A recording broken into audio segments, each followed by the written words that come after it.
History rises like the sun over the land of Lanka, dispelling the darkness of myth and legend on the full moon day in the month of Pusum, in the year 247 BC, when there appeared on a rock in the north-central region of the island, Arahat Mahinda, bringing with him the gentle doctrine of Gautama the Buddha.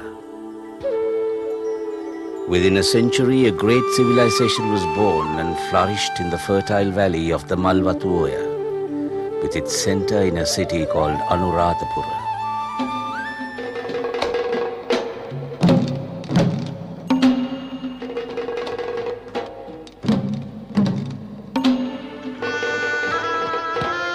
Under the symbolic shade of the Sri Mahabodhi, a branch of the Bo tree in Buddha Gaya, where Buddha attained enlightenment and brought to Sri Lanka within a few years after the arrival of Arahat Mahinda by his own sister, Sanghamitra.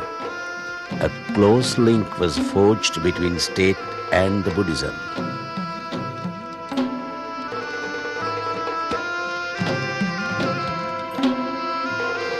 There developed a lifestyle perhaps unique in the ancient world. The forest-capped mountains rise from cultivated valleys whose green crops watered by artificial lakes that set at naught the periodical droughts to which the northern provinces are subject. This fertility was not merely for physical subsistence, but fed the spiritual life of the vast masses, sustained their dreams and maintained a faith reflected in the awesome religious monuments.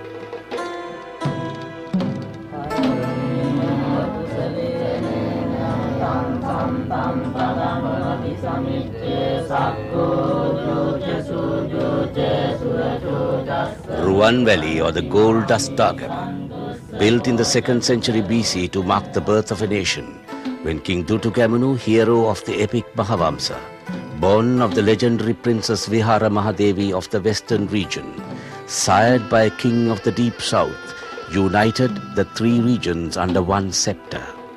It is one of the most beautiful monuments to a faith in the world.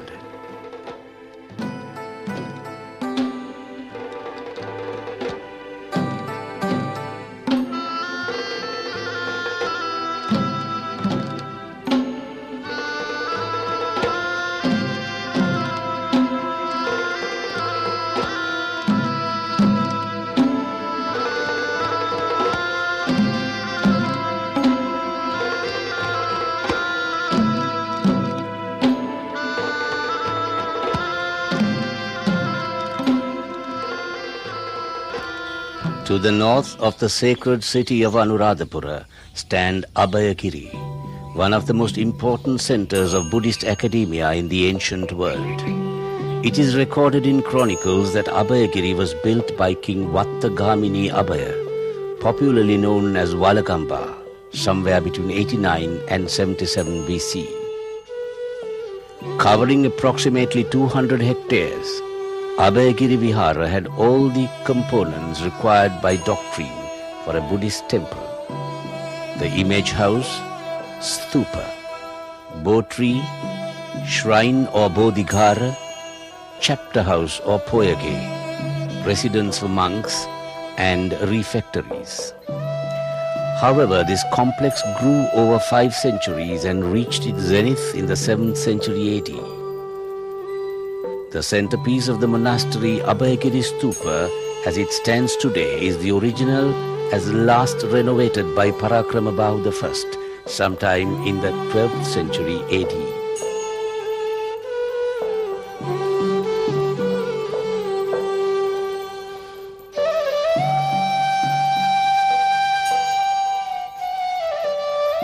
This is Jethavana, a stupa at the center of a monastic complex which stood in direct rivalry to the Abhayagiri. Built by King Mahasena, who ruled at Anuradhapura between 276 to 303 AD. The gigantic stupa, which is the focal point of the monastery complex, was the 3rd tallest monument in the world at the time of the collapse of the Roman Empire in the 4th century AD. It was surpassed only by the two tallest pyramids at Gizeh. At over 120 meters in height, it is the tallest stupa in the world, and indeed the tallest brick building ever built by man. In the words of the British civil servant Sir Emerson Tennant, who gazed upon it in awe, the materials are sufficient to raise 8,000 houses, 30 streets half a mile in length, would construct a town the size of Ipswich or Coventry. They would line an ordinary railway tunnel 20 miles long or form a wall 1 foot in thickness and 10 feet in height, reaching from London to Edinburgh.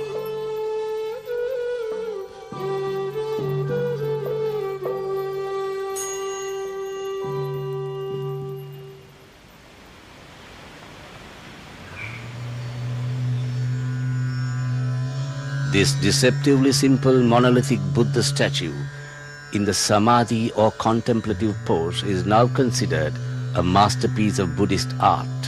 Its classical simplicity and purity of line and form have invested it with a translucent spiritual quality, reflecting the Spartan code of Theravada Buddhism. It dates back to the 4th century AD and is referred to by the Chinese traveler Fa Hien.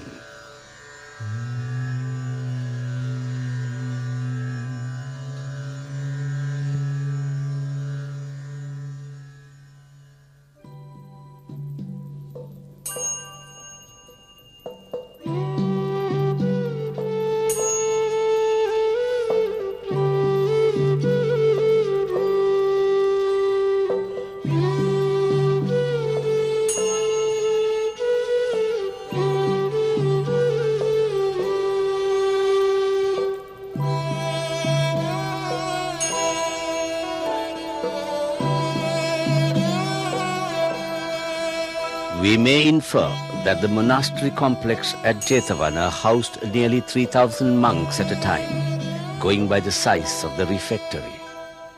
The site, covering approximately 80 hectares and set out as a monastery, contains all the elements of a highly evolved monastic architecture. Scattered around the site are many residential complexes or colleges, integrated into a well-planned theological academy.